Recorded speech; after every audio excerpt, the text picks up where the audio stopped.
Hello, everybody, and welcome to Beyond the Win, the podcast about the Kingkiller Chronicles written by Patrick Rockfuss.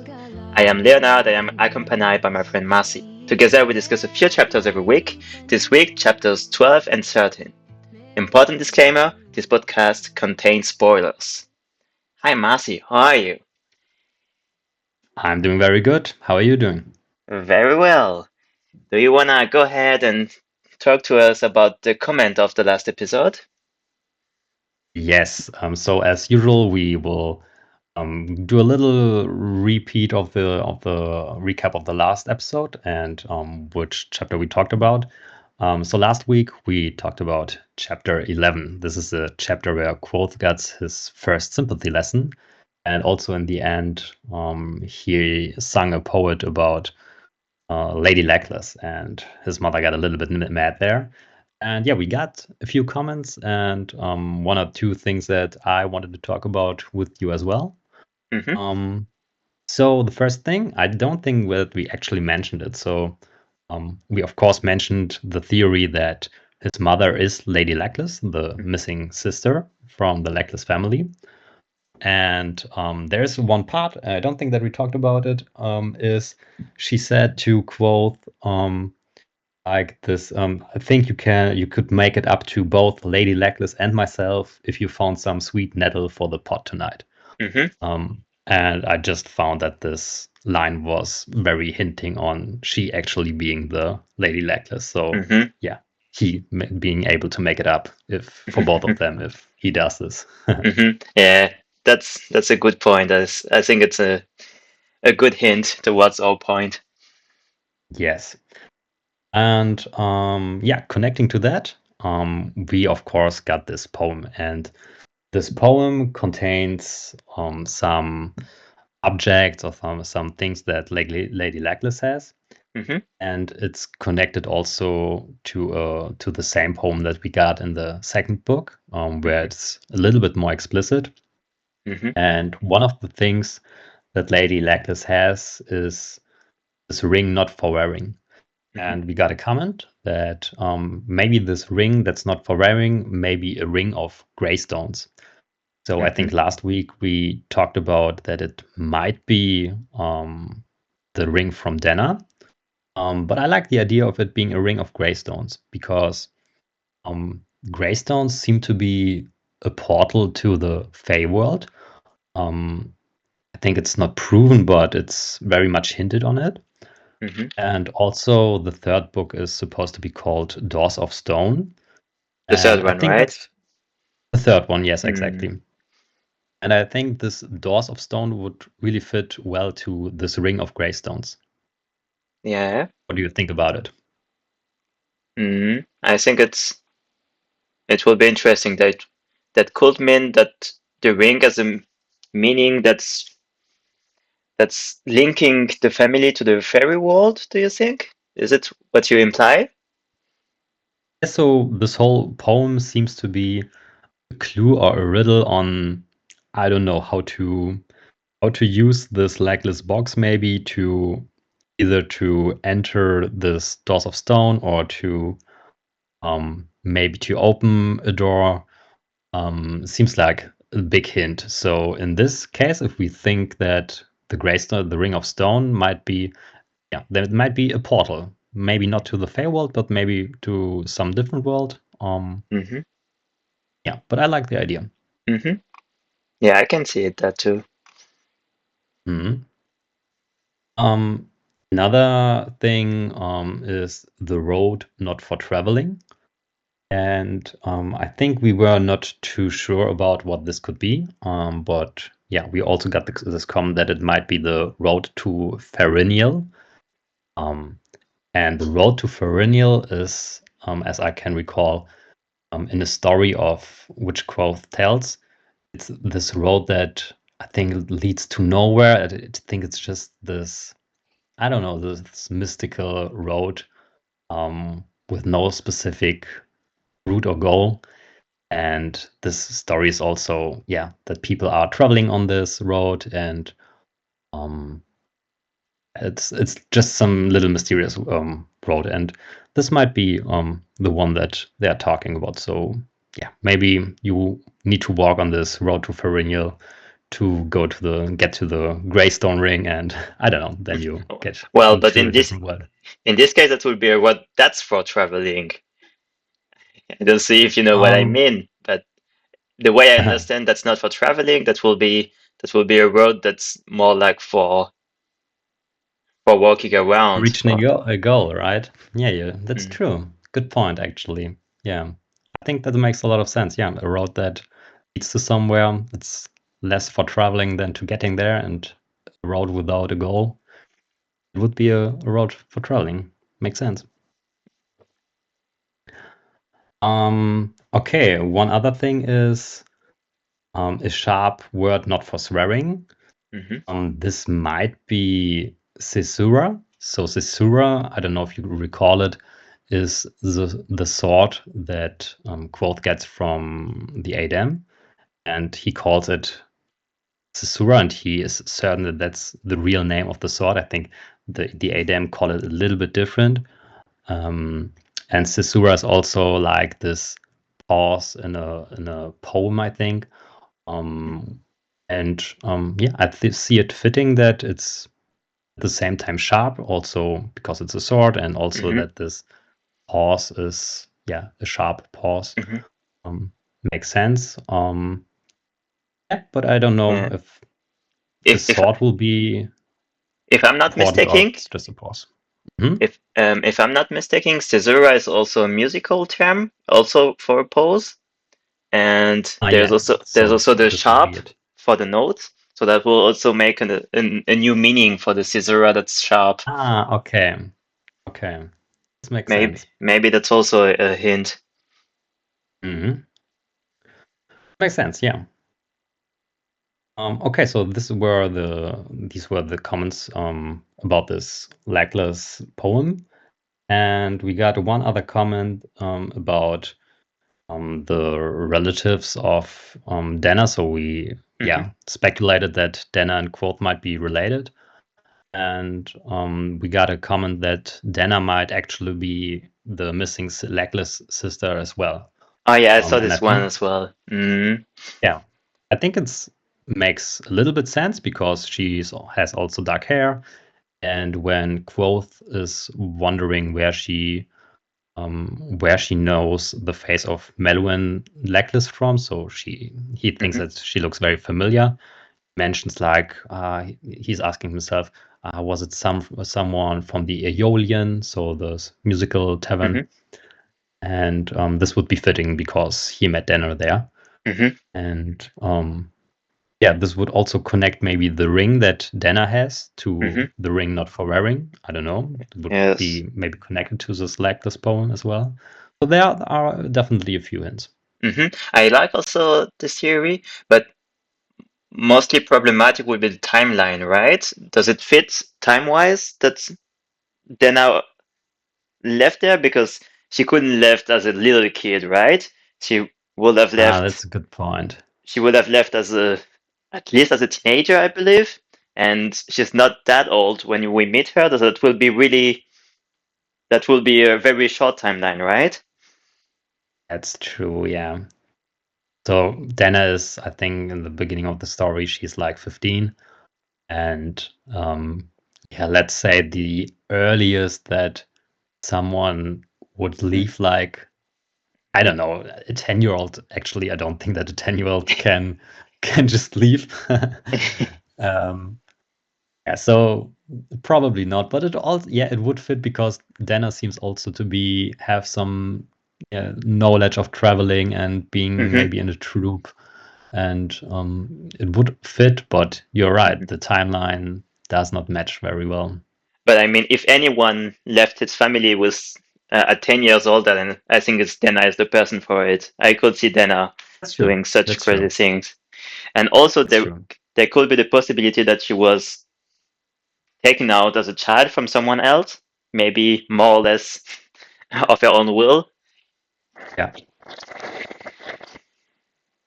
Yeah, I think that it's sad that the missing sister was lured by some Edamaru Hmm trooper. Um, yeah, it might be that it is not in a romantic way, like we think about both parents, but more like a fatherly or motherly way. And but yeah, for me, I like the idea that maybe Dana is connected to the Lactus family, and maybe she is related. She doesn't have to be the missing sister to be related. But for me, it's just his Quo's mother being the one, just too many hints to Yeah. not see the fit. Yeah, so Yeah. I'm still locked in on that. Yeah, I'm fully with you on that one. Yeah. Okay, two more things about last week. So we talked about if sympathy could make some perpetuum mobile, so Oh yes. a machine that's running forever or that's creating energy. And I was thinking so much about it because I don't know, I like the stuff, and I have a master's degree in engineering, so it's like just the combination of this fantasy magic system and the real stuff that I know, I'm trying to fit together and make some sense. It was really intriguing for me. I'm still not locked in on whether or not it's possible. And maybe you can have can say something about it. I had this one scenario in my mind that imagine you have two scales, and one scale has on one side a coin, and on the other side a weight that's just the same weight as or a little bit heavier than the coin. You have this scale two times, so you have two scales that are tipped towards this heavier weight, and the coins are on top. Now you make a sympathetic link with the coins. We know that the links are not perfect, so they would get heavier, and it's how gravity works. I think it must be that it doesn't matter if you are just holding it or if you're trying to move it. Holding it you would feel the difference in weight just as when you would try to move it.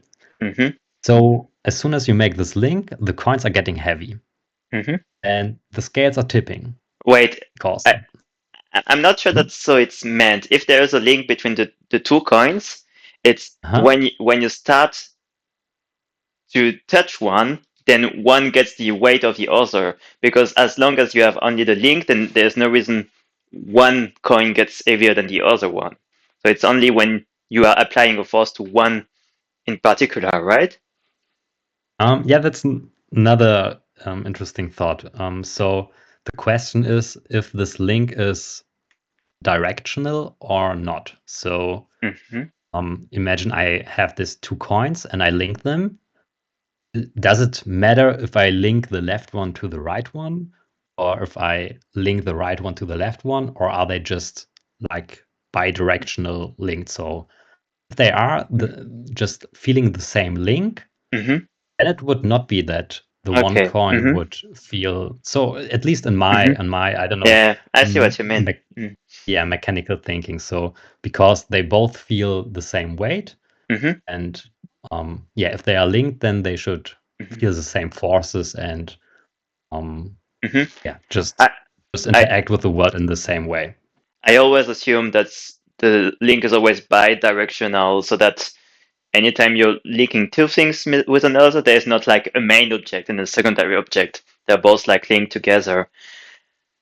Exactly. Yeah. So I think that is the way that we see it. And I also was thinking about doing a whole video on this, and maybe I will do it because it's really something that you can talk about a lot. But so let's imagine, so even if one coin would get heavier than the weight on the scale, then the scale would tip, and because the movement of the one coin, the other one would also move down. But this is but I think they both would start to feel heavier, and they both would sink.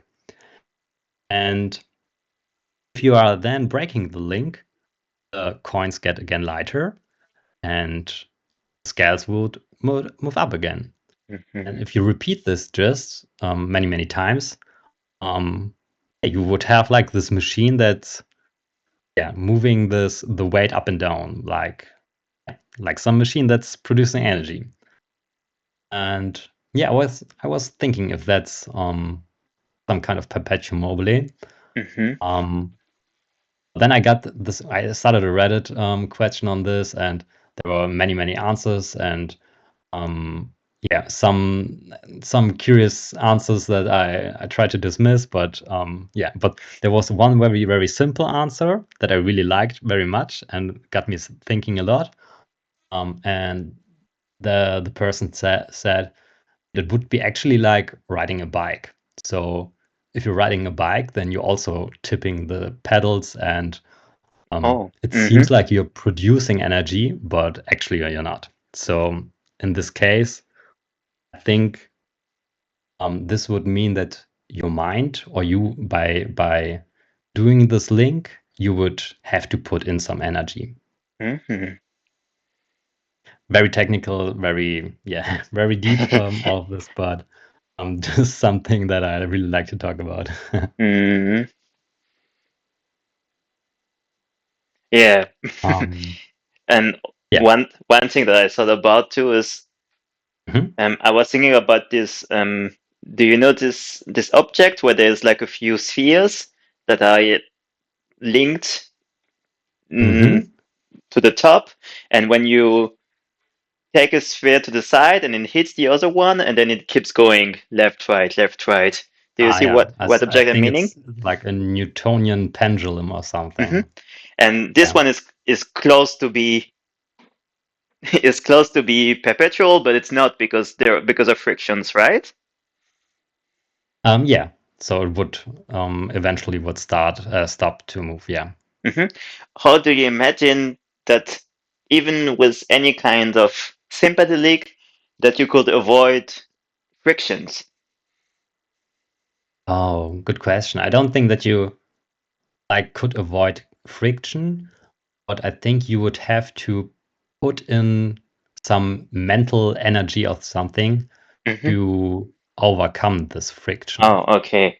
So so if you're doing this, what I said, the scales, if you do the link and break the link and the scales are moving up and down, it would just cost you as much energy as if you are exercising.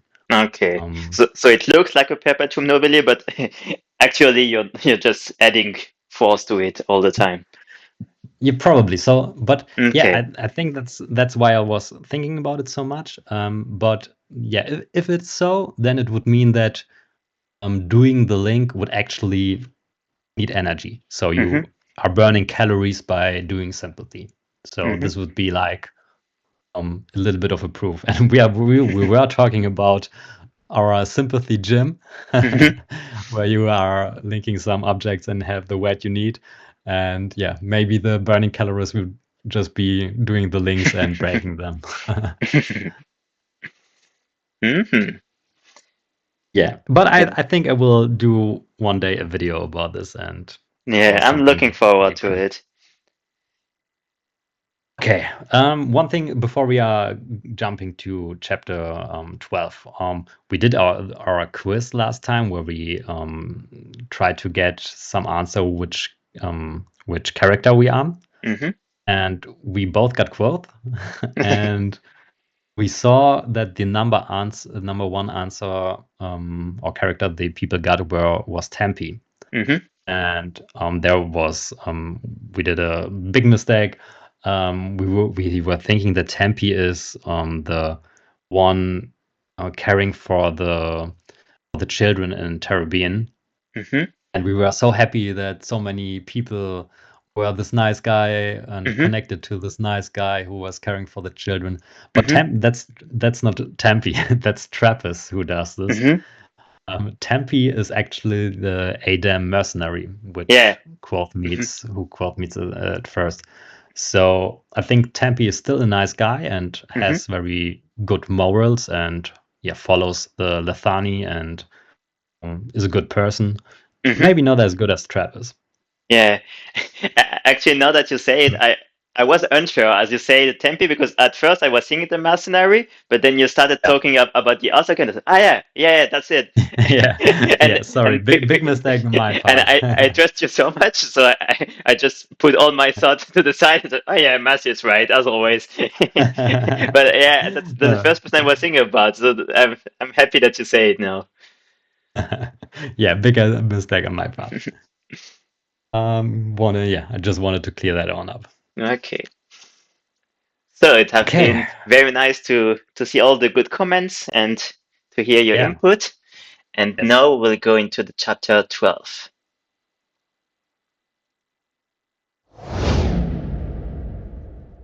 Chapter 12, Puzzle Pieces Fitting.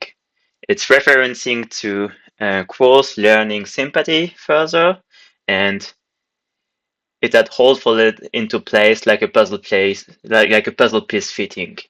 And Mhm. because Quo's is learning so quick, he's looking for Abenthy, and he hears him talking with his parents, and he overhears the whole discussion, and that's the whole chapter. Exactly. What are they Um, talking about, Marcy? What do you want to talk about that they talked about beforehand? so yeah, Avanthy and quote parents are talking about the song that his father is making. So Mm-hmm, Paul's father um has this like huge song preparing on that, and everyone in the troop is talking about it, and it's taking up years now, or maybe 1.5 year, and mm-hmm, yeah, their parents wanted to talk about Abenthy because he's an educated man, and wanted to ask him what he knows about Lanre and the Chandrian. mm-hmm, So this is yeah, something that we are going deeper and deeper as the podcast and the story will progress. mm-hmm, Um, but yeah, the Chandrian, of course. The Chandrian are like this folk's tale of people doing bad stuff and coming from nowhere. And Lanra, I think at this point of story we do not much know much about, right? mm-hmm. I for sure don't know a lot about it. Yeah, I think it might be the first time that we read about Lanra. Mm-hmm, So yeah, in this chapter it says for months it was stories about Lanra. Then he mm-hmm. started gathering old fairy stories too, legends about boogies and shamblemen. Then he began to ask questions about the Chandrian. Mhm, So, as we know in the further story, the leader of the Chandrian, Heliax, he is probably, or most certainty, he was Lanra. So Lanra turned into Heliax, the leader of the Chandrian. mhm, And this fits very well, right? Because if Lanra was the first person his father was looking into, and then drifted into the Chandrian, mhm, it seems like he found the same story, right? mhm. Yeah, that would make sense. Mhm. And I think Lanra is seen of some kind of hero, and like in general in the stories, he is um, the best fighter of all time. Mhm. And yeah, this hero. And I think in general, the people do not know that he became a champion. Yeah, I would like to ask you something about this. Hmm. How do you think Quo's father is leading its investigation? He's trying to learn more about them, and how do you think, Hmm. as a Edemaru, without any books or something, how do you think is gathering information? That's a good question. It's oftentimes said that the Edema know every story. Mm-hmm, And of course, if you know every story, then yeah, this would um, get into his hands sooner or later. mm-hmm, And it might be just that because he traveled so much that yeah, he asked around and maybe met the right people and yeah, fit some pieces together. So I think this would be the most easy explanation. Yeah. But maybe there's some bigger hints, because I think his parents in general are very much educated for Yeah. just living on the road and not having access to libraries or schools and education. Mm-hmm. And yeah, maybe they have connections to some powerful people or knowledgeable people, because also Lauren, the master of the archive, Mm-hmm. seems to know Quo's father. Oh, And does it? yes, so when Quoth gets his admission at the university, um, Lauren, the master, gets to him and asks if Arvidal, his father, is the bard. Mm.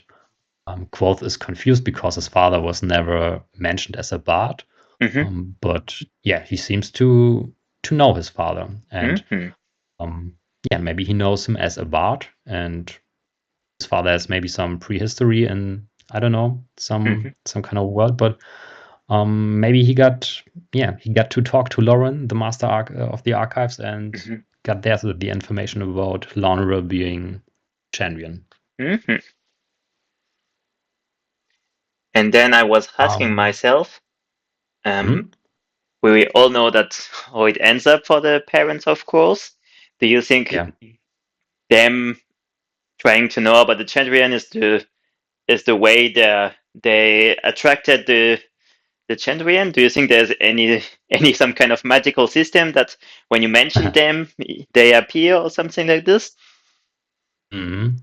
Yeah, so I think that this is what is talked about in the books later on.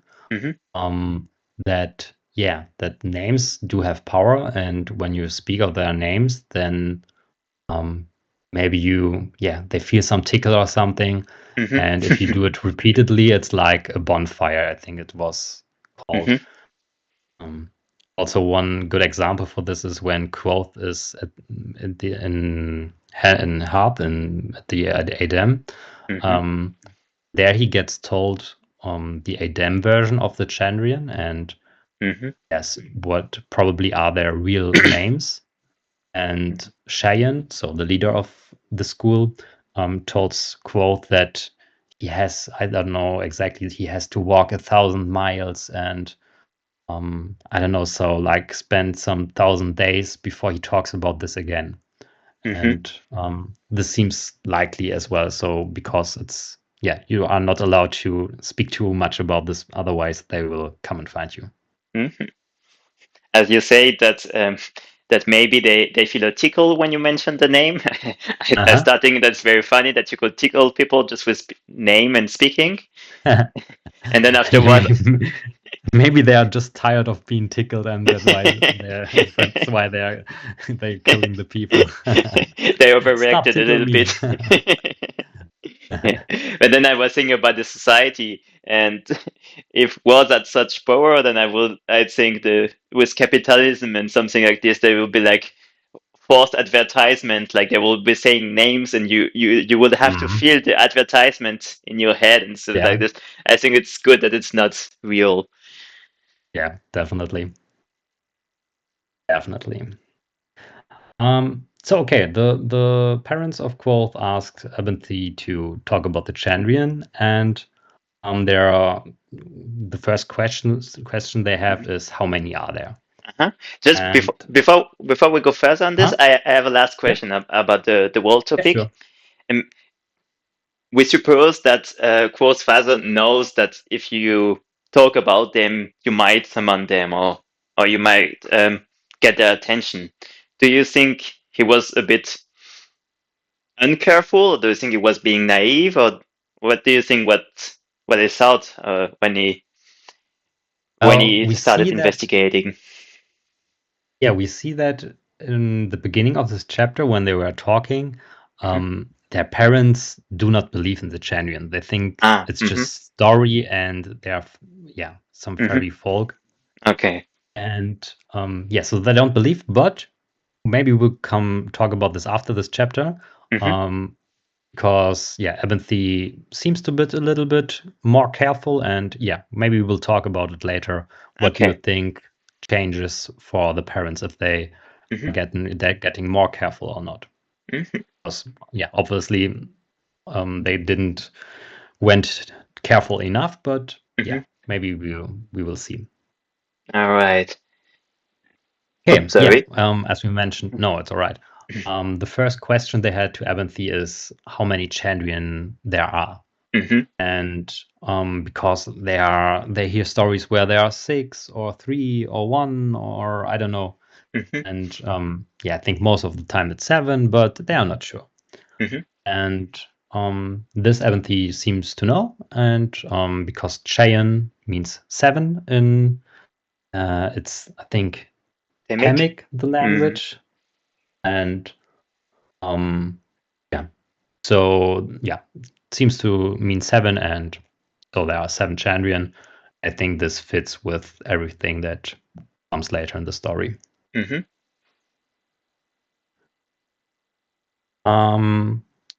the second question is, what are their signs? So each Chandrian seem to come with a sign that is connected to them. And maybe we can collect the signs that they talk about in this chapter. Do you want to have some signs? I think which signs do you have in mind? I think for the most part, what I remember that there was a lot of negative signs. That's what most people assume that it's negative, like everything gets darker, the nature starts dying out and stuff. Exactly. But maybe that's more signs together. Maybe we can try to individualize the signs. I think there's a talk of a blue flame at the beginning. Yes. I think we also heard this in the very beginning of the book, where Cobb, I think Cobb told the story, and the blue fire. You know what this mean, boy, right? Yeah. The Chandrian. Yeah. Anything else? I don't remember anyone, but do you have something? So Abinthy called some out, like one of them is supposed to have eyes like a goat, or no eyes, or black eyes. He has heard that one quite a bit. Then he has heard that plants die when the children are around. This you remembered as well. Wood rots, metal rusts, brick crumbles. These are that Abinthy knows. And then something like very covered in shadow. I think it's shadow hamed. It's called here. So these are the signs that gets talked about here in this chapter, and they seem to be pretty on point with the signs that we see later or that are talked about later. So should we talk about them? We can do it, right? So one sign is the blue flame. This one is talking about here. One sign is rusting iron. That's one talked about. Then one sign is dark eyes. Also talked about here. And the fourth is decay, so that things get like old and they decay. This would go maybe to the wood that rots, or brick that crumbles. So also mentioned here. Then one Chandrian seems to never speak. This one is not talked about here in this chapter. And then one is having the shadow. I think this one is Helix, the leader of the Chandrian. Oh, you think so? Because I had another thought. My thought was this. What did you thought? My thought was this. Haliax sounds a bit like Helios. Helios would be the sun in Greek. So I was thinking it was more about the blue flames. Okay. That's what I assumed for at first. It would kind of make sense, but I think shadow and sun are also connected. Like, of course, they are opposites, and I think it's that his shadows are moving towards the light source and not away from the light source. And I think it's a good point because if you are the sun, then also the shadows. Well, no, that doesn't make sense. I was thinking that then of course it would go away from you, but maybe. Yeah, it's a good point, interesting point, but I think the shadow one is connected to Helix. Okay. See it, I think, in a few chapters. Mm-hmm. And the last one is blight, so plants dying. And this one is also mentioned in the chapter. And yeah, these 7 signs, some of them we see. Maybe in the end of this book, when they are at the farm, then there we see some rotten iron and decaying wood and blue flames. And some of them we don't see, but I think it's when, as I mentioned, when Quoth were at the Adem, he got told the real names of the Chandrian and each of them their sign, and these are the signs that gets mentioned there.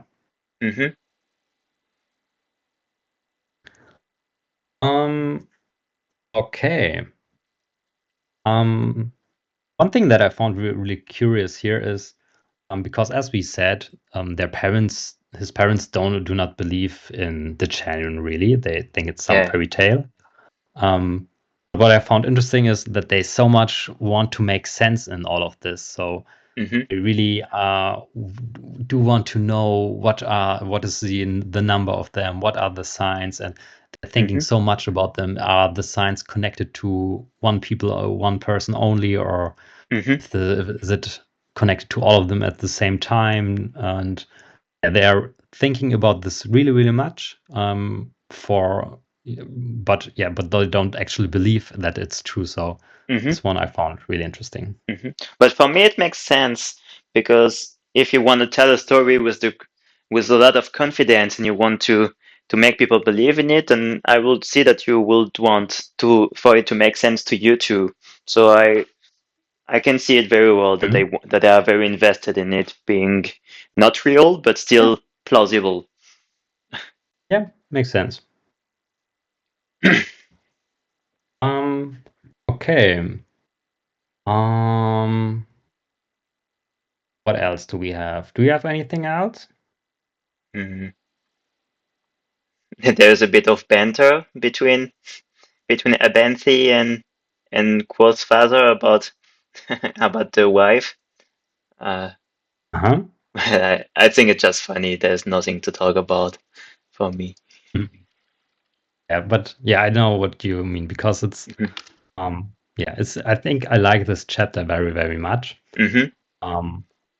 I also like the moment when Abanthy he is a little bit careful and does not want to talk about the names too much, and his parents or Quoth's parents are just confused because Abanthy is such an educated man, and he still has some superstition, and then Abanthy tells them that no matter where you are in the world, everyone fears like the Chandrian, and that's not true for like the chamber. What are they called? The other folk, the Chamblemen or the Boogies, because there are some people laughing about them, other fear them, and but everyone fears the Chandrian, and that's why he seems to be careful. And I think this is something that's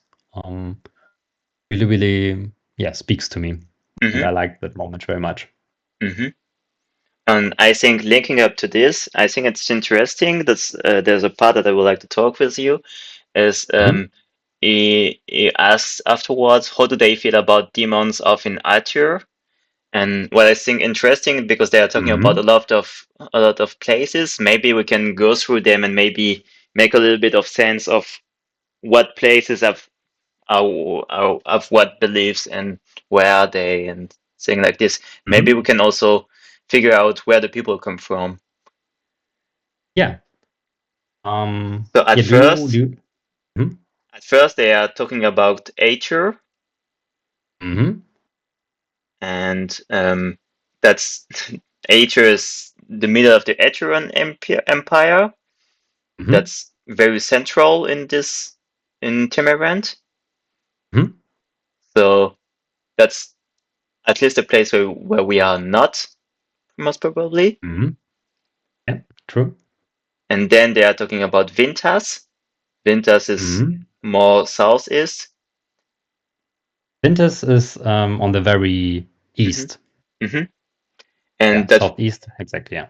that's where you assume that they are in right now, like where there is the inn, right? Yeah, where the Waystone Inn is. But I think right now in the story, Hmm. um, I think now they are more in a tour or the Commonwealth Hmm. because yeah, people are feared Hmm. of our very very religious Hmm. folk. We got that the mayor is Hmm. yeah fearing some magicians and troopers, Hmm. and yeah. So right now, I think we are probably in a tour of the Commonwealth. Hmm. Yeah. What I meant with right now is at the time with the chronicler and Yeah. they Yes. tell in the inn is in Vintas, right? Yes. Hmm. That's what we believe. Yeah. Okay. And then they are talking about the Commonwealth. Yeah, but Hmm. it seems like to go in your way that there is a way in Commonwealth Arthurian Empire, and then maybe they are going back and forth in this region. Hmm. I will be Yeah. surprised that they go all the way to Sealed, because it's another language, right? So that will change a lot of things. Hmm. That's true. Yeah. And so far, I don't know anything about what they call the small kingdoms or the Eld or Modeg. Do you know anything Um. about these other places? So Modek, this is talked about many times or mentioned Hmm. many times. So Modek, I think it's thought that the king is the wisest of them all. Also, Hmm. like the women are supposed to be very, very pretty. Hmm. Um, then they have a strong accent. I think, when Quoth comes to the university, Hmm. there is, of course, he has the friends Will and Simon and the other guy that's spending all his life in the university. Hmm. Um, and then there is a fourth guy. He's not as close with him as with the others, but it's I think it's Savoy is his name, Hmm. and he is like a noble person, and he's actually the one who is dating Denna when he first meets him at the Aeolian again. Oh. He Hmm. meets her at the Aeolian, and yeah, he has this like strong accent as well. Hmm. So yeah, Modek, we get mentioned a lot of time. What were the Hmm. other ones? There was also the Eld that seems some kind of forest. Yes, I think this is a forest in. I don't know if it's in Winters or between Winters and Modek, I think. Yeah, yeah. I have the map on me, and it's between Modeg, Ventas, and the Aturan Empire. Ah, okay. And the last thing is there are also something that's called the Small Kingdoms. That's southwest from the Eld, from the forest. Okay. This But one I do not know anything about. yeah. And what one thing maybe that I would like to say about the map too, there's also Huh? something that's called the Great Stone Road. Maybe it's something that's the road that's not for traveling that you are talking about, and it's going all The Great Stone Road. yeah, Hmm? and it's going all It's the way from. from Imre to the Stormwall Hmm. Mountains through the Aturan Empire and Modeg. Yes. So yeah, it seemed to be this. Yeah, this giant road leading. For me, we talked about this. It seems to be the map is a little bit like Europe, maybe. And yeah, imagining it, a road going from France to all the way to maybe, Yeah. I don't know, Ukraine or something. Yeah. Yeah, that would be maybe Marseille to Moscow or something like this. Yeah. Yes. And maybe we spend a lot of time on this road without knowing it. Maybe that's like Might be main true. Yeah. traffic. Might be true. One thing, because we already talked about it a little bit, that in Winters the people are scared of the Fae, and this seems fitting because Quoth goes to the Fae world when he is in Winters. So this seemed to be a place where maybe the worlds are connected. And also interesting, when they ask about Winters, what they are scared of, it's Quoth's mother who answers this. And this is again supports the theory that she is a Legless member because the Legless family lives in Winters. And yeah, I found it really nice that she's answering for this one. That's interesting. Good catch. Yeah. Anything else about this one? This part? No, that's the main part that was interesting me was the geography because I still wanted to understand it. The first time I read the book, I didn't look at the map, and now I'm looking at the map, and it's very eye-opening to see that there is that there is a sense to the chaos. To the what? To the chaos. There's it's not only it's not only going left and right all the time. It also makes sense that there are also places and roads and empires. Yeah. Okay, there's one other thing that I would like to talk about. And this I found really, really fascinating because Quoth's father said, I think I've dug up their reason after all this while. I've teased it together from bits and pieces of story. That's what's so galling about this, to have the harder part of this done and have all these small specifics giving me so much trouble. And yeah, I found it really, really interesting that his father seemed to know the reason of why the Chandrians do what they do, because this is, I think, such a big mystery in all of the story. And somehow his father got the pieces together. And that's most likely the reason because it died, right? This might be the reason, yeah. So knowing this might be just a danger. But yeah, I found it really, really frustrating that because we are still very much in the beginning of the book, that there's already someone who seems to know the truth, and yeah, we do not get the chance to hear it. So close yet so far. Yeah. Do you have any idea what I could have found? What could be the reason to the madness? I don't know. I really do not know. Alex, yeah, I don't know if he's too so evil or so good, or I don't know. He the story goes that he had his lady. I don't recall her name right now, and he lost her, and then he became maybe desperate or very sad and lost his way, and then destroyed the cities because he felt so much pain, and he didn't want that anyone feels his pain. So he thinks that killing people will maybe not make them feel pain anymore, because then of course they're dead.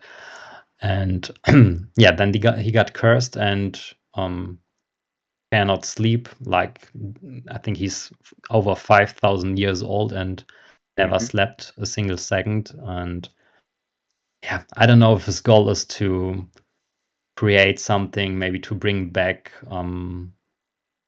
some dead people, maybe he wants to find a way to kill himself, that he finally can rest. I don't know. That's a big Yeah. mystery. Yeah, there are a lot of possible reasons. That could be their own material interest. Maybe they just want to get rich or have influence. Maybe they're just having fun because they think it's funny to torment people and to harm them. Maybe they Mm-hmm. just want to solve a problem, but they have their own way to do it.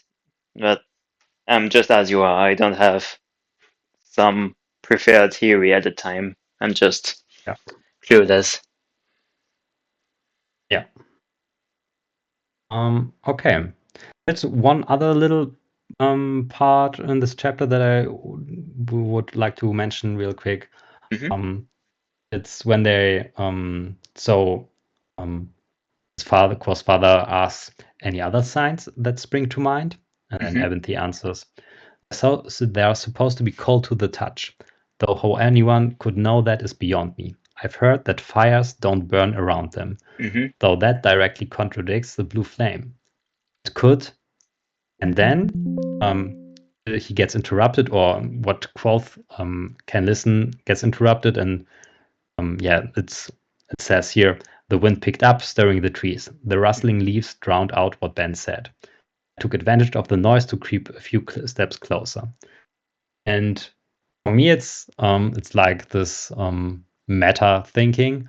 Hmm. I was wondering just if there's some important information that we just missed because the wind picked up and stirred the trees. Hmm. I don't know if what would fit in there. But yeah, I think always the author has some reason Hmm. to interrupt something, or maybe that's Yeah. just one thing that I was wondering. Yeah, I imagine it's very fun as an author to Yeah. be able to ask such an important question without giving the answer. Yes. But I don't see what could be so important about it. Hmm. It seems like a very casual question. Hmm. Do you have anything else? Mm, I'm not sure. There's a lot of discussion about when are you superstitious and when are you just believing people. That's pretty Hmm. interesting, but I don't think I have much to comment about it. Yeah.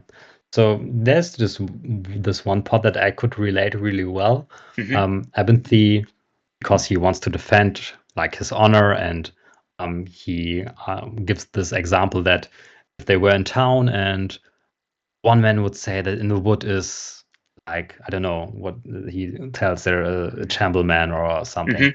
Hmm. Would you go in the wood, or would you believe him? Then his father says, of course not. Hmm. And then he asks, what if two men would say that in the wood is a chamberlain? Would you Hmm. believe them then? And yeah, what if 12 people, a dozen people, say that in the wood is a chamberlain? Would you believe him? And then his father said, of course not. And Abinthy then said, yeah, true. And of course, it makes sense not to believe them. But the real question is, would you go into the wood? And this is one of my favorite moments in this chapter, because it's just so a little bit witty as well. Hmm. And it got me thinking a lot as well, because yeah, of course, if 12 people say there is a ghost or something in the wood, then I wouldn't believe them, but I would still not go into the wood if they say there is a ghost. Hmm. And yeah, I think one can really relate this to many things. So Hmm. maybe there are a lot of like theories about, I don't know, what's this called in English? This these like Verschwörungstheorien. I don't know what's Uh-huh. the Conspiracy what it's theories. called. Conspiracy theories. And yeah, it's something that most of the time I don't believe in them. Hmm. But if so many people believe in them, I always think there's probably a little bit of substance there. So yeah, it might be not the answer they have, but yeah, there's maybe some connection and maybe a little bit of truth in there hidden. And I found that very connectable. I think the most interesting part about this is in a lot of topic you can know if someone knows more than you about the topic. Like in any scientific topic, you can there's like there's also title, and you can know if someone knows more than you, so you can know who to trust and who not. I mean, you have to make your own opinion at the end of the time, but most of the time you know if the person knows more. And in this kind of topic, there's no way to know if the person knows more than you. So it's you cannot trust anyone, or you couldn't trust anyone. But in either way, it's very tough to tell. Yeah, definitely. Yeah, but this I think is my favorite part of this chapter. I like it very much. Okay, I think there's nothing else they talk about the Chandrian, right? Yeah, afterwards they start to talk about a quote. Yes. So, yeah, Abinthy tells Quoth's parents that Quoth is really, really bright, and he says that whatever Quoth will do in his later life, he will be successful in it. And this is the moment where Quoth gets the vision of visiting one day the university. One thing that I highlighted and I found was a little bit funny is that Abinthy says that if he decides to become an arcanist, I bet he'll have a royal appointment by the time he's 24. And this might be some foreshadowing of Quoth killing the king, actually. Ah, that's really funny. And the timeline is not so bad, right? Because we know it's like late 20s at the time of the Chronicles, and we know I think that mid-20s, I think not late 20s, mid-20s, yeah. So, and we know it's not a long time since he vanished, so it could make sense. Yeah, it might be exactly 24. Okay, I have nothing else left on this chapter. Do you have? I was just not so impressed when they say he learns the lute with when he was 8 years old. and I mean it's impressive, right? But for a lot of musical genius, it's not that impressive. But I mean, we don't know how good he played at the time, right? Yeah, that's true. But there's always question of Mozart that already played symphony with 4 years old or something. So yes, we've seen better. Yeah. And okay, should we jump to chapter 13?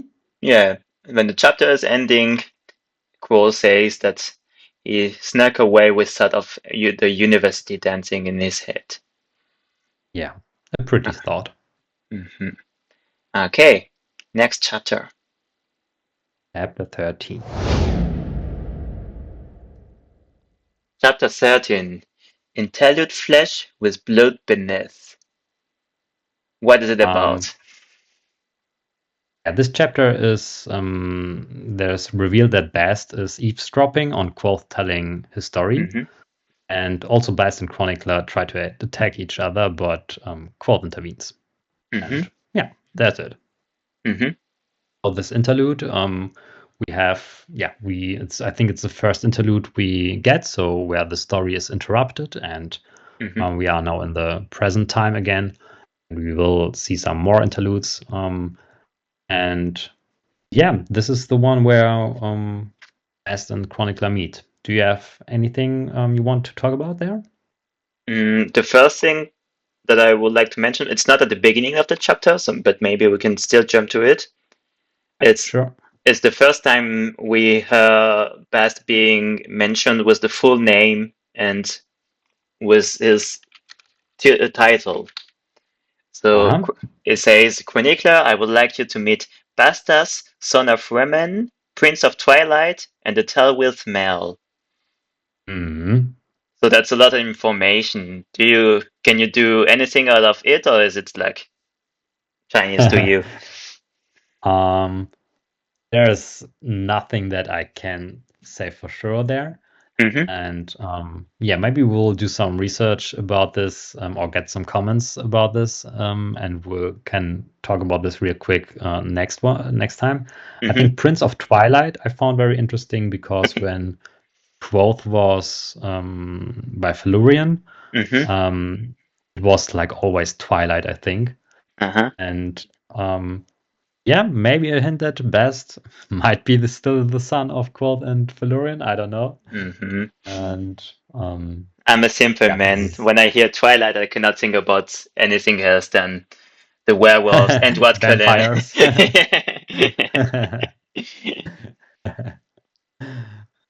Yeah, maybe he is some world hopper, and maybe Bess is actually Jacob, or I don't know. Mm, But okay. no, I don't know anything. Son of Remen, Mm-hmm. Telvith Mael. It Mm-hmm. doesn't ring a bell for me. Maybe I can put it on the watch list and we can see if we hear these names again Mhm. anywhere. And maybe Oh, some. now that I read it, Mm-hmm. maybe it's too far away. Mm-hmm. Let me really quick look it up on the wiki. If I Maybe some find people something, but maybe some people in the comment will know this for us too. um, I don't. Here it is. Um, I think in the story about Lanre, Mm-hmm. there is talked about this beautiful, beautiful city, Mm-hmm. and the city is called Mir Terinial, Uh-huh. and yeah, maybe it's just a shot in the dark. Mm-hmm. Um, yeah, because now if I compare it to this one, it does not look too similar. Mm-hmm. Because even if you switch Mir and Terrenial, because the city is Mm-hmm. two words, to Terrenial Mir, Mm-hmm. it's still far off to Telvith Mael. Mm-hmm. Yeah, just a shot in the dark, I think. No, Yeah. I don't think that's connected. We can keep it in mind and it might Yeah, there might be some yeah, more let's to it put at it on some the point. watch list. Okay. Yeah.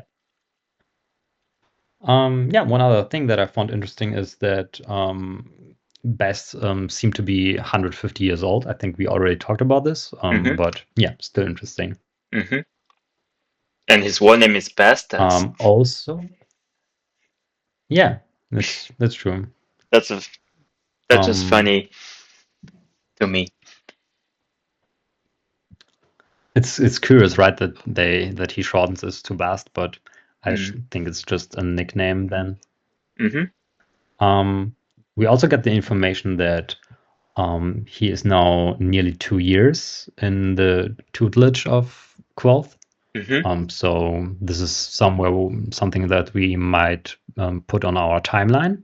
Mm-hmm. So about 2 years ago, maybe they Mm-hmm. met and Mm-hmm. they started to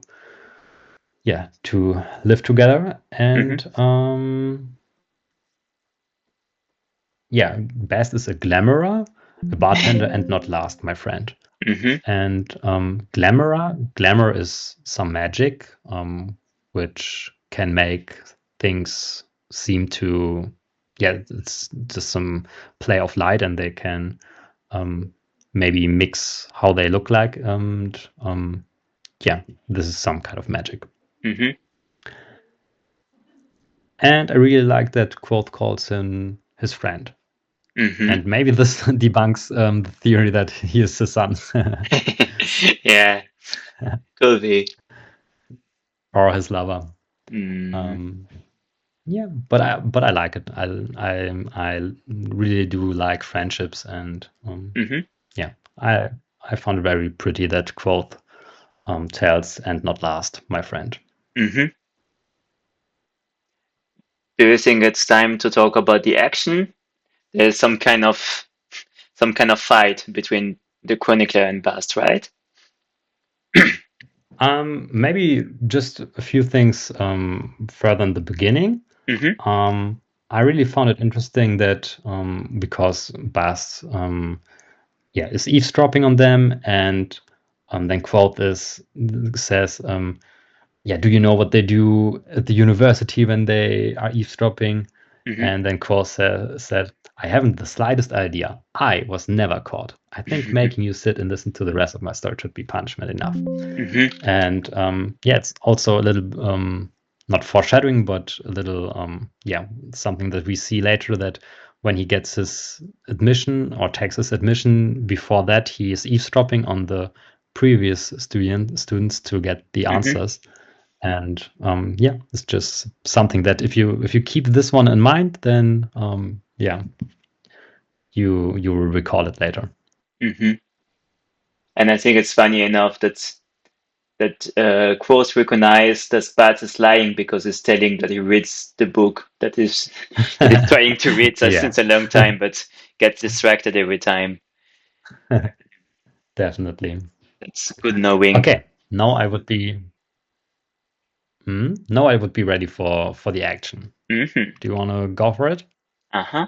So at first there is the chronicler and the Bast are meeting, and then they are the name of Iron that's being called.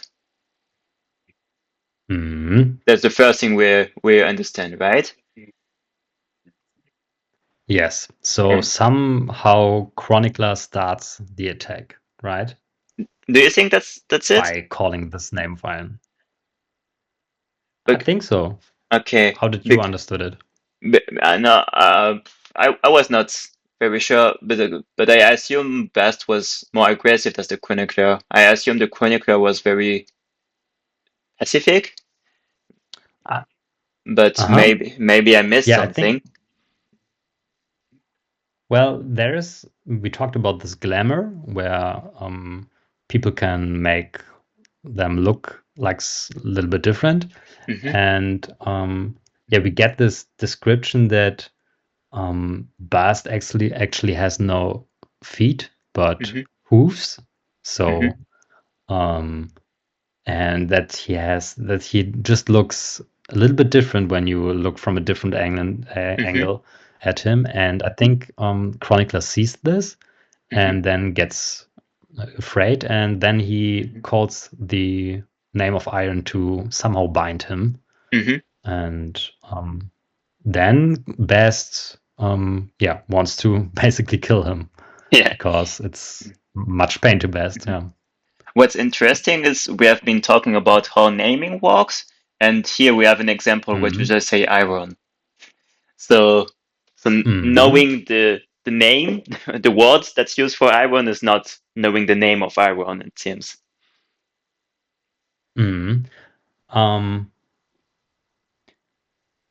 So wait again. Here we see just called Iron. Yeah. Chronicler's face was calm as he pressed the metal disc firmly into the table with 2 fingers. Iron, he said. So it just says the word. Yes.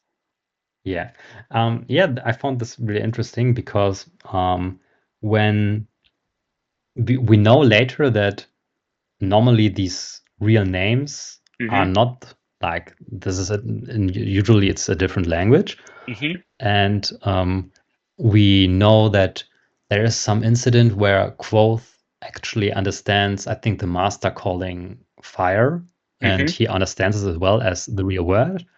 And I thought that this is a hint as well, because now we are just in a further timeline, and we are not exactly looking here in the present day from Quoth perspective. So it's not really written in this from his perspective, but I think if it's anyone's perspective, then it's his. And maybe this is just a sign that he actually knows the name of Iron, and that's why he understands it as Iron and not as some gibberish word. That makes sense. Yeah, I think. Yeah, maybe. Yeah, I think that this would. Maybe it's also just easier for the reader, but this would also be an explanation that Quoth knows the name of Iron, and that's why we read it as Iron and not as anything else.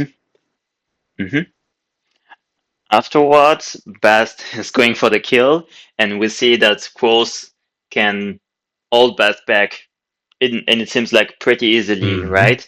So we see a very clear a very clear a very clear hierarchy. We see that Quos is on the top, being very strong. Bast Hmm. is would have easily killed them, is Hate. So it's also pretty much stronger Hmm. than the Chronicler. So we have a very clear hierarchy there. I found it interesting that it's Yeah. so clear. Yes, and I also find it super, super. This is a super, super big hint for what's to come later, I think, because Hmm. we later see Quoth getting hit by some mercenaries and getting knocked down Hmm. and get beaten up. And here it says it all happened in the time it takes to draw a sharp breath. Still, Hmm. somehow, Quoth's long fingered hand caught Best's wrists. And Hmm. also, I don't know what do you have in mind, but for me, like the Fae people seem to be stronger than humans for me. Yeah, Also, that's also my impression. when he's when he's at Felurian, he also thinks that she could kill a deer in an instant, and I don't Hmm. know. Yeah. So this is actually a big sign that Quoth isn't weak. So he is not. He is still a very strong and capable person. Hmm. I mean, it has the best age, like physically. Mid-20s, like it's like the time where you're peaking Hmm. physically, and he had the Yeah. big training, like with Tempe and his friends. So I can see that. Yeah. And also, what I thought is interesting is when you when you are mastering something sometimes you feel like the time is slowing down, right? Like I don't know if you ever Hmm. tried starting juggling. At first it seems like the ball are just dropping all the Yeah. time, and when you when you start doing it for a while, you feel, Yes. wow, the balls are so slow. And I think it's Yes. interesting because we Yeah, see that's that true. Squirrels is very quick too, and it I think it also shows a lot of experience about this kind of situation. Yeah, definitely. Um, yeah, then the next few sentences, Quoth tells Chronicler, undo that or I will break it. So I Hmm. think this tells that Quoth actually does know the name of Iron and would be able Hmm. to break this bond. Hmm. Always talking about Yeah, Bast. so Quoth always talking about what? Maybe he's talking about Bast. I would just break it into So but that's not what he I meant. don't think so. No. But yeah, really interesting, I think, because here he seems really, really powerful, but Hmm. later he seems to be very weak. So Hmm. yeah, it seemed to be a sign that he just is acting really weak later and Hmm. let him get beaten up on purpose. Hmm.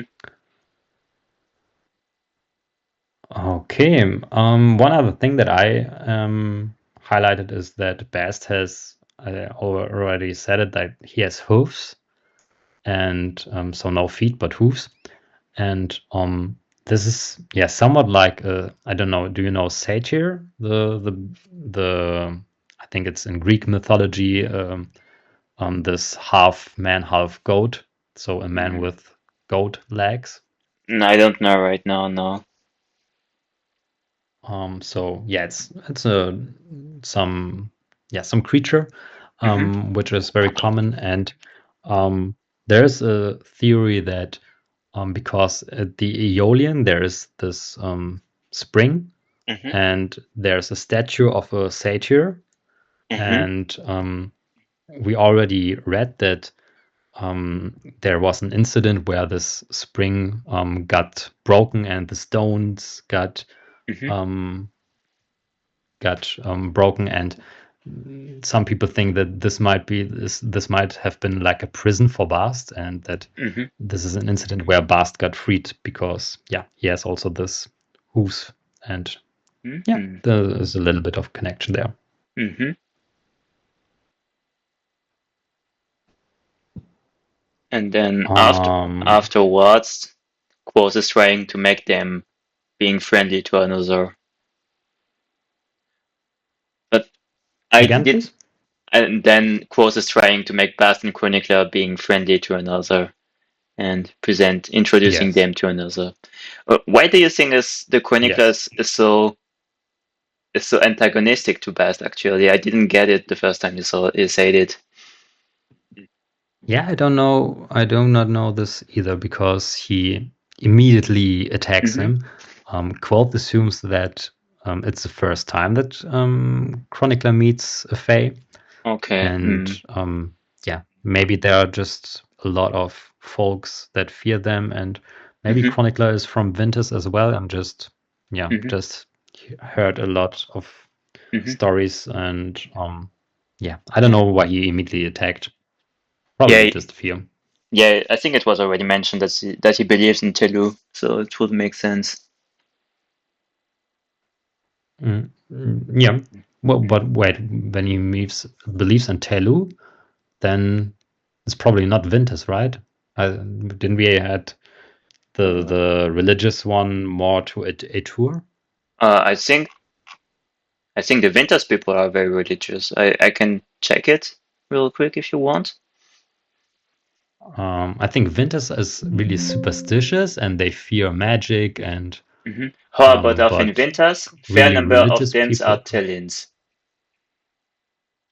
Ah, okay. Okay. Then I got this Oh, mixed up or oh, yeah. and then there's after. What are they afraid of at night in Ventas then? The fire, my mother said. So it seems really Yeah, clear. so Yeah, yeah. yeah. I think it would make sense that is from Ventas and is a Mhm. Tellian. Yeah, okay.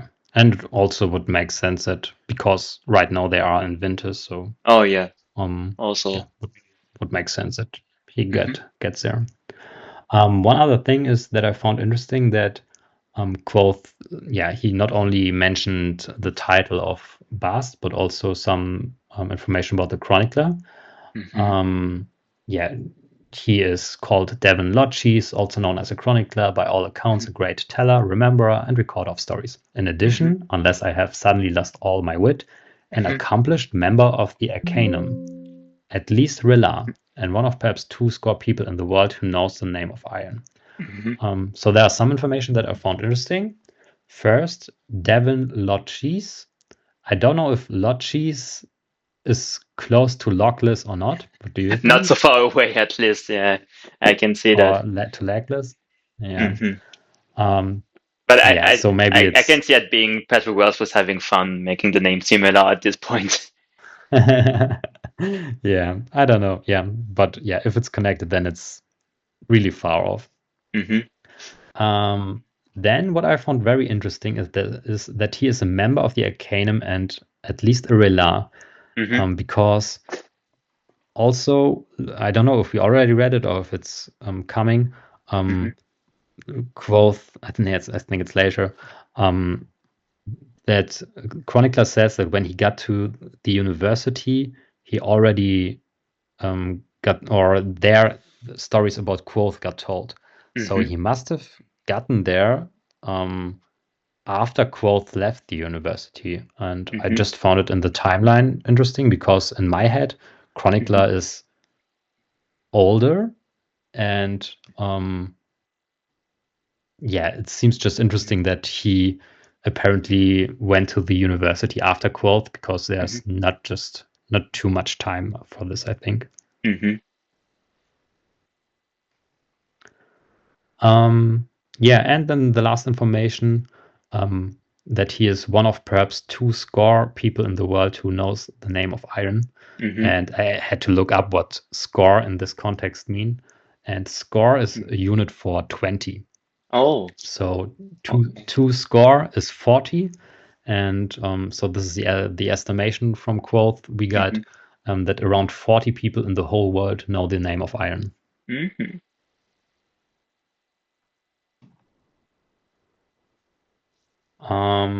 Yeah, this is just some information that we Hmm. got here as well. There's a last part that I Do you have highlighted anything else? in this chapter, just because I find it funny Hmm. when they're talking about which kind of drinks they are getting. Uh, Hmm.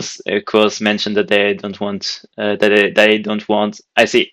It's implied that it doesn't want that Best doesn't drink alcohol because I don't want you jiggling through my story. I imagine Best being Yeah, being really he is. really joyful. He seems to be a yeah. He seems to be a little bit of a hybrid of an elf and some dwarf, I think. So for me, it's like dwarfs are usually the one that get drunk and Hmm. yeah, But they can't jinglings, control themselves.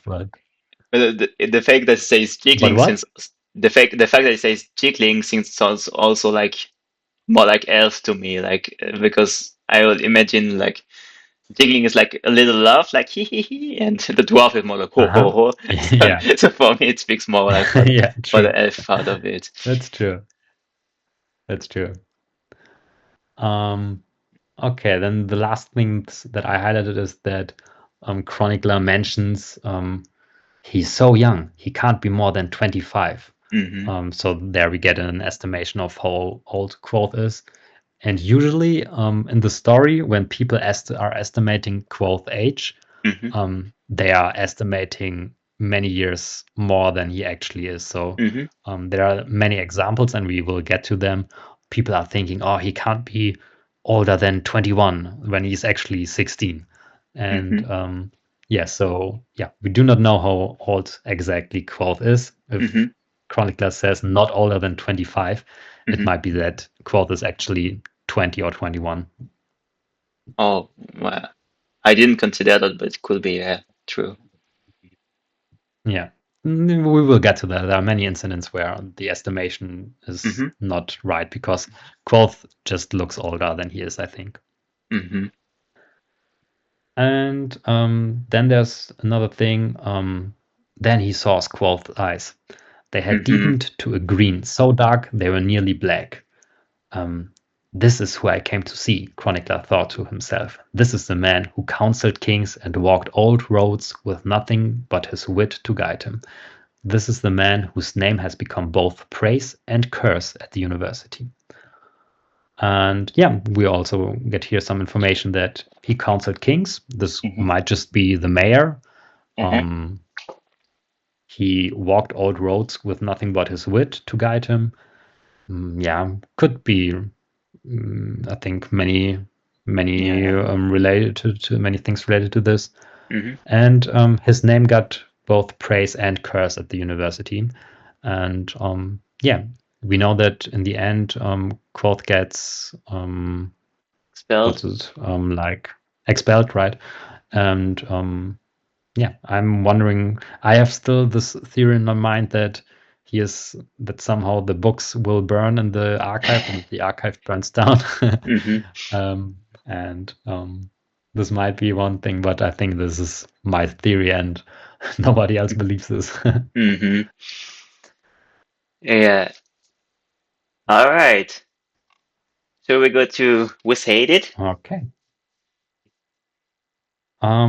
Yes. So, like every time or many episodes before, we did this Who Said It, where we just have a few lines that people say in the story, and we are trying to guess each other's lines. And yeah, do you want to start or should I start? I can start. The Okay. line, the quote is, So, "No, no, mhm. no. I won't show you. I won't tell you. I won't draw you a map."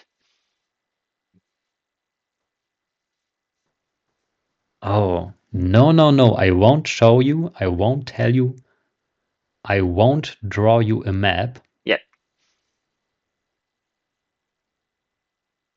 I do not remember this one. Hmm. I won't draw you a map. I want you. Man, that's difficult. I always think that I know this book so well, and then Mm. these, yeah, these quotes. Huh. I won't show you. I first thought about Auri, but Hmm. a map does not make too much sense in Hmm. this context. Do I you have won't draw you a map. Do you have any idea who the person is talking to?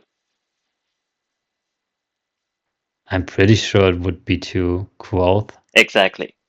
So you're on But the right yeah, track. that's right. Mm-hmm. Okay. I won't. Huh. Man, I don't want to think. I really do want to think about this a lot, but don't want to Should I give you a tip? waste too much time on this. Ah, okay, a little one. Where does Quoth want to go? Quoth wants to go. Well, he wants to go to the university, Uh-huh. and he wants to go to um to the later he wants to go to this farm, the Motten Uh-huh. farm, I think it's called. You're right with with the And university, but more precisely, where does he want to go in the university?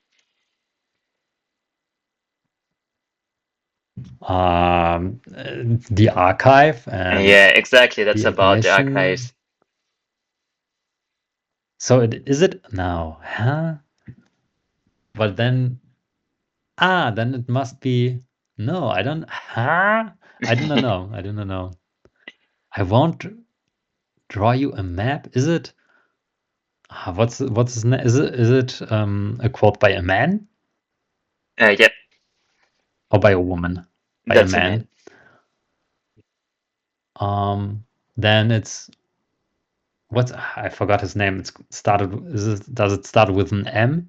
Yeah, that's him. What's his name? Manette? Manette? It's the old Manette, exactly. Mm-hmm. Okay. Yeah, because So tell me about the situation. I think I know it now. Manette seems to know some kind of secret way to the archive because he's been in the university for so long. Manette is the one that's pretty Yes. old for a student, and Yes. he teases Quoth a little bit about some secret ways, but he won't tell anything. Yeah. Yeah. That's really interesting. I looking forward to talk about this one later. Mm-hmm. What secret ways Manette knows. Mm-hmm. That's a good line. Was a good line. Mm-hmm. Are you ready for yours? Yep. Okay, the line goes as follows. I'll turn you into butter on a summer day. I'll turn you into a poet with the soul of a priest. I'll fill you with lemon custard and push you out a window. Wow. Can you tell it again? I'll turn you into butter on a summer day. I'll turn you into a poet with the soul of a priest. I'll fill you with lemon custard and push you out a window. I will fill you like fill Fill, like, like you fill a glass. yes. Okay. I'll fill you with lemon custard and push you out a window. Filling someone. I think That's it's not. not, huh? That's not something I'm very familiar with, I think. Um, Yeah. um, Do you have but any? it it sounds like a thread, right? It's some kind of thread. Uh-huh. Yes, I So think so too. so the first thing I'm thinking about is about the antagonistic relationship between Ambrose and Quoth. Mm-hmm. Is it one of the two? No, it's not. Okay. Wow. So I'm really far away to guess it then. Do you want a hint? Yeah. A little one? Mm-hmm. We already read this in our reread. Oh.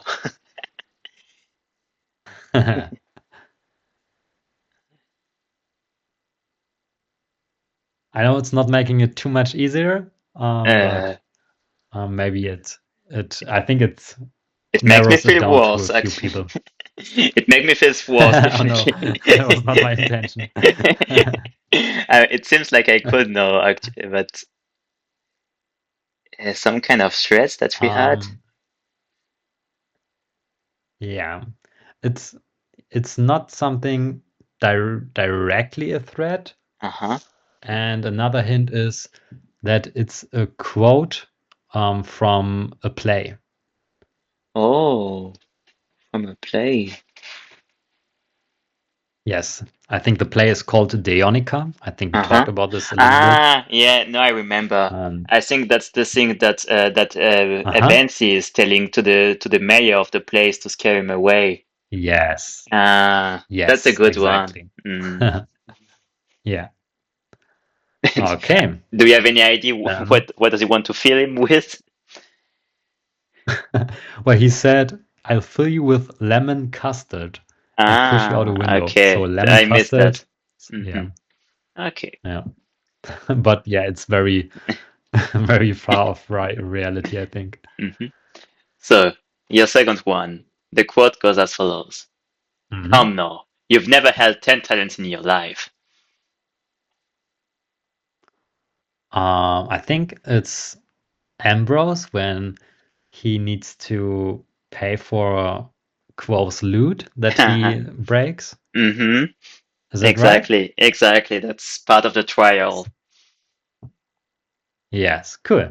All right. I think that's one of the first one that we get Mhm. right without a hint. Yeah, this was a really good guess from you. Okay, then the last quote for you. That's right, halfpenny. Yes, sir. Empty head still pays full price. Ah, that's Trip. I remember this one. All right. Because Good. I like this one, and so Hmm. I remember it very well. It's Well, when they're yeah, making people pay for the theater piece in the yes. city. Yes, exactly. I liked also this. I think Mhm, um, I actually am a little bit impressed that you remembered his name because mhm, I thought maybe you mhm, remember the situation, but you mhm, will not remember the exact person who said it. mhm, So yeah, really impressed on that.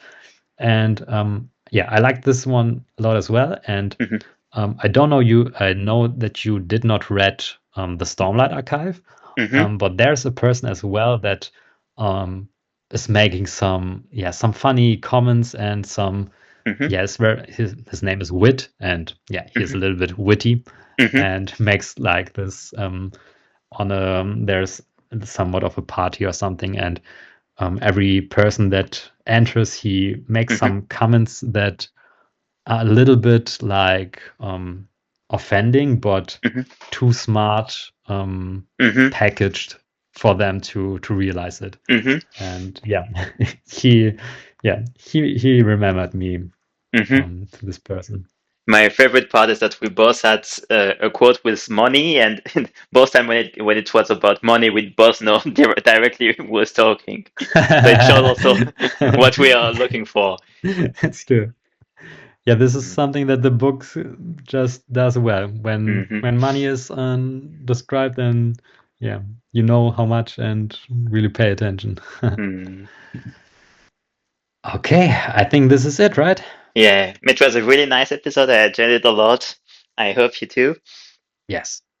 Yeah, I had also a lot of fun. And yeah, I think we have some new questions. Maybe listeners can fill out on that, and maybe Hmm. we'll talk about this on the next episode. And yeah, until then, I think see you then. See you. Bye bye. Bye.